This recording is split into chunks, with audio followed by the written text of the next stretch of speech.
Hello guys, good morning. You're welcome to my YouTube channel. Please endeavor to subscribe, like, comment, and share.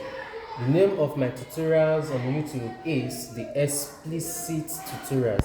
Please, your subscription, your liking, comments, and shares are important. They are highly required. Thanks. Okay. Now this morning we're discussing biology, a topic called insects pollinating flowers. All right.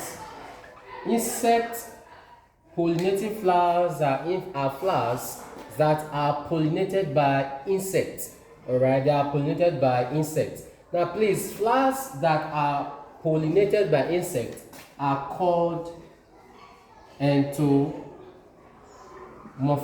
flower. All right, flowers that are pollinated by insects are called entomophilos flowers. Now, for an insect to pollinate a particular flower, insect visit flower to feed on a sugary substance called the nectar. All right, the nectar is the reason why insect visit flowers. So please, the sugary substance that insects feed on in order to enhance pollination is what? The nectar. Insect visit flower to feed on the nectar. They'll ask you, insect visit flowers to do which of these, or to execute which of these? A, that is pollination. 2, to feed on nectar. Please, pollination is correct. Feeding on the nectar is correct. The most appropriate is what? Feeding on the nectar. The process, or as they feed on the nectar, invariably they carry out what? Pollination. The major aim, the reason they visit flowers is to feed on the nectar. I'm laying emphasis on the nectar, okay, and pollination. The most appropriate is feeding on the sugary substance called the nectar. Now, again, the eye-catching part of any flower is called the petal. Now, the petal is that conspicuous part of the flower that is eye-catching. It is brightly colored. It attracts the insect, okay? So please, let us look at some examples of flowers that are insect pollinated. Now, why do insects get attracted to a given flower? 1, possession of nectar. Possession of what? Nectar. 2, possession of scent. Oh God. Possession of what? Scent. Yes.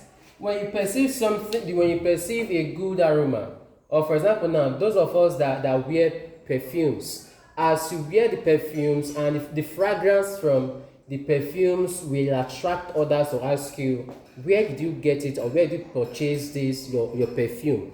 Now you tell them you bought it at one boutique and you bought it expensively, okay? Now, once insects perceive this good scent, pleasant scent, they get attracted to such flower, okay? 3, flowers are brightly colored. Flowers are brightly colored. Now I told you that when the flowers are brightly colored, insects are attracted. They are attracted to the flowers. Therefore, possession of large conspicuous petals and sepals, all right?